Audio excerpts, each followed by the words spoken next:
پیچھے ہٹ جاؤ، اپنے خون کے رشتوں سے لڑو نہیں، پیچھے ہٹ جاؤ، جو بھی اس کے لیے سودا کرنا پڑے کر دو، لیکن جھگڑے میں نہ پڑو، پیچھے ہٹ جاؤ، اللہ تمہیں نوازے گا وہاں سے جہاں سے تمہارا وہم و گمان بھی نہیں۔ اور نماز کی عادت ڈالو، ایک نماز ہے جو ہم پڑھتے ہیں، وہ نماز نہیں کہہ رہا ہوں، فَإِذَا فَرَغْتَ فَانْصَبْ،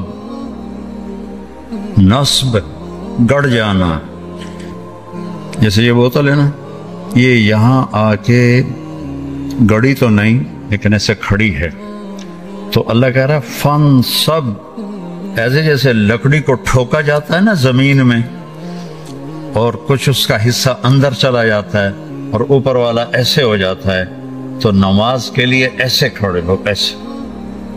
عبداللہ بن زبیر پر حجاج حملے کر رہا تھا اور وہ حرم میں نماز پڑھتے، کوئی پتھر یہاں سے گزرتا، کوئی یہاں سے گزرتا، کوئی یہاں سے گزرتا، اور ان کے جسم میں ایسے بھی نہیں ہوتا تھا، ایسے، اتنے اطمینان سے نماز۔ وَإِلَىٰ رَبِّكَ، بولو، فَارْغَب، رغبت کی نماز، نماز میں دل لگے، نماز میں کھڑے ہو جاؤ، نماز میں کا انتظار کرو، نماز کو اپنے مسائل کے حل ہونے کا ذریعہ بناؤ، نماز میں دعائیں مانگنا سیکھو، ہم دعا نہیں مانگتے، دعائیں مانگنا سیکھو، یہ بہت بڑا سبب ہے، اسباب ظاہریہ اختیار کرو اور نماز کو سب سے بڑا سبب بناؤ۔ اذا حزبہ امر فزع الی الصلاۃ، جب کوئی مشکل آتی تھی آپ نماز پڑھتے تھے، جب کوئی مشکل آتی تھی آپ نماز پڑھتے تھے۔ 3 دن گزر گئے، کھانے کو کچھ نہیں ملا، تو حضرت عائشہ سے کہنے لگے چلو آج میں اللہ سے جا کے بات کرتا ہوں۔ مسجد میں گیا، نفل شروع کر دی، ایک ستون کے پیچھے 2 نفل پڑھتے، پھر سلام پھیر کے دوسرا ستون، اللہ اکبر، پھر سلام پھیرا تیسرا ستون، اللہ اکبر، پڑھے جا رہے ہیں۔ اتنے میں حضرت عثمان آئے، اما جان اللہ کے نبی کہاں ہیں؟ ان کا 3 دن سے فاقہ تھا، اللہ سے مانگنے گئے، تو ہزاروں قطار رونے لگے، مجھے کیوں نہ کہا، عبد الرحمن بن عوف کو کیوں نہ کہا، ثابت بن قیس کو کیوں نہ کہا، یہ سارے مالدار تھے، بھاگے بھاگے گھر گئے، پورا اونٹ بھر کے راشن کا لے کر آئے اور آ کر وہاں اللہ کے نبی کے گھر اتارا، اور پھر بھاگے بھاگے گئے اور گھر میں جو سالن تیار ہو گیا تھا وہ اٹھا کے لائے اور روٹیاں اٹھا کے لائے اور آ کر دیا کہ پکانے میں دیر لگے گی۔ جب اللہ کے نبی واپس آئے، پوچھا عائشہ کچھ ہوا؟ کہ یہ دیکھیں اللہ تعالیٰ نے سب کچھ کر دیا ہے۔ کہ یہ کون لایا ہے؟ کہ یہ عثمان لایا ہے۔ تو آپ نے ایسے ہاتھ اٹھائے، اے اللہ میں عثمان سے راضی ہوں، تو بھی اس سے راضی ہو جا۔ اے اللہ میں عثمان سے راضی ہوں، تو بھی اس سے راضی ہو جا۔ اے اللہ میں عثمان سے راضی ہوں، تو بھی اس سے راضی ہو جا۔ تو نماز کو اپنا وظیفہ بناؤ۔ یہ آج کل کے یہ سوشل میڈیا اور بہت سے ایسے نادان لوگ، یہ وظیفہ پڑھو، یہ وظیفے پڑھو، یہ پڑھو، یہ پڑھو، یہ سب فضولیات ہیں۔ سب سے بڑا وظیفہ نماز ہے اور دعا ہے، سب سے بڑا وظیفہ نماز ہے اور دعا ہے۔ باقی سب ڈھکوسلے ہیں، میرے اوپر جادو ہو گیا ہے، میرے اوپر اثر ہے، میرے اوپر جنات ہیں، یہ سب عاملوں کی جیب گرم کرنے کے اسباب ہیں، یہ کچھ بھی نہیں ہے، سب بک بک ہے، سب بک بک ہے۔